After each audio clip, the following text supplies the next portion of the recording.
day, another dollar. Time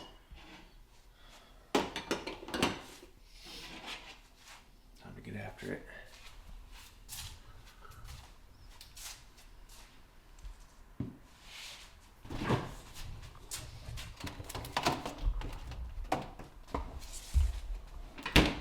Rise and Shine Bowl. Corned beef hash, sweet potato hash, fried egg, and a fresh cut fruit. A lot of protein. Corned beef hash, huh?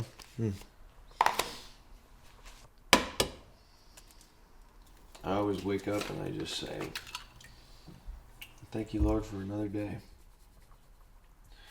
Because I get to do this, get to do what I love. It's a pretty darn easy life if you love working out. And if you love dedicating your body to a craft. And if you love the sport of MMA. And I love all three of those, so it's kind of an easy life because I'm doing what I love.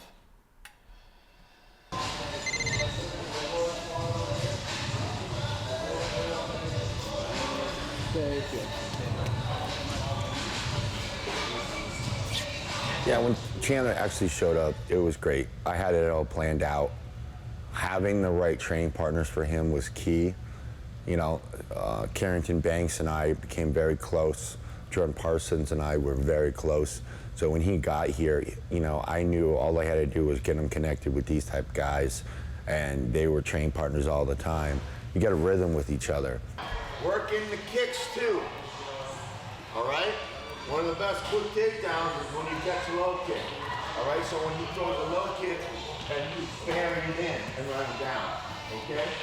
Mix in a variety of combinations and get ready to sprint. Everybody tracking. All right, let's go. I think that what this sport has taught me is that I've matured in so many different ways, and I think one of the biggest things that I've learned is that in order for me to be happy, in order for me to truly feel fulfilled and like I'm fulfilling my purpose, I have to be in a good training situation. I have to be in a good training environment where I really feel like I'm waking up every single morning and I'm not sacrificing my gifts. I've been given a lot of gifts with this body, this well-enabled body, to be able to go out there and compete in front of millions of people on Spike TV. And when I'm not in a perfect training situation, when I feel like I'm not doing everything I possibly can to become the best lightweight in the world, I feel a sense of incompleteness, you know? And I really feel like being in this perfect training situation for me, being trained under Neil Melanson like I have been since day one, adding Henry Hoof striking to my game, and just being down here training with a bunch of killers has been phenomenal. And even though it's uncomfortable, even though I miss my wife, even though I miss the comfort of my own home, even though I sleep by myself every single night, I still wake up feeling fulfilled. I still wake up excited about putting my calling over my comfort.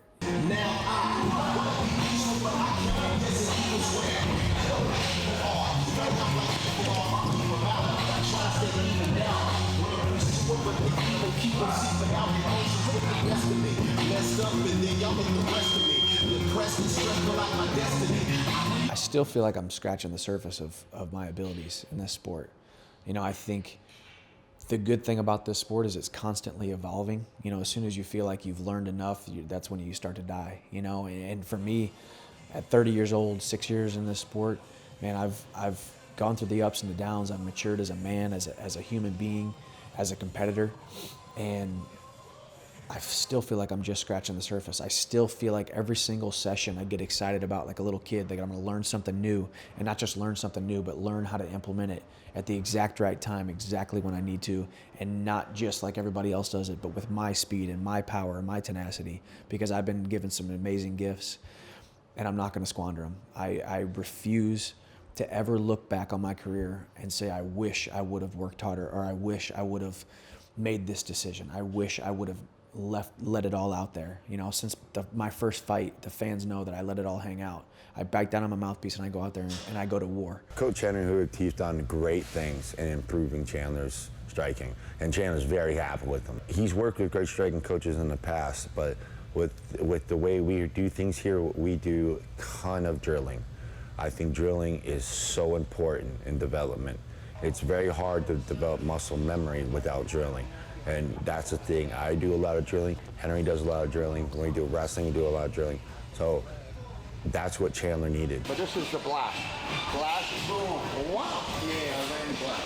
Okay. This is coming in hard, holding a minute, get your routine. And now dump it. Yeah, because I told you even still a little bit too much. No homo. Don't do that. That you dragged them out. Now just jump on them.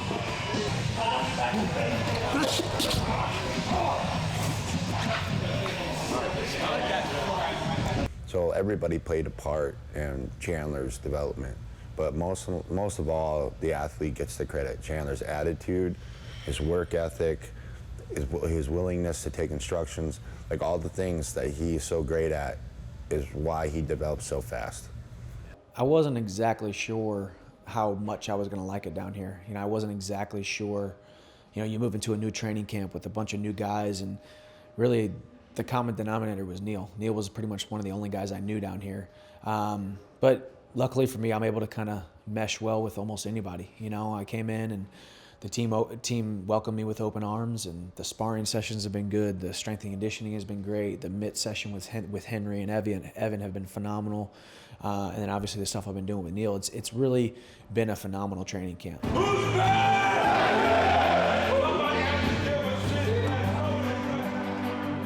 I think Chandler made the absolute best decision coming here. I really feel like if he didn't come here, of course he can win fights, win titles, but it's not the same as coming here. And I honestly sleep better knowing he's here because I care about Chandler. It would have been nerve-wracking as hell if he wasn't with here, because his last camp, it was nerve-wracking. I hated that I didn't get eyes on him. I was always worried that he wasn't getting the very best challenges.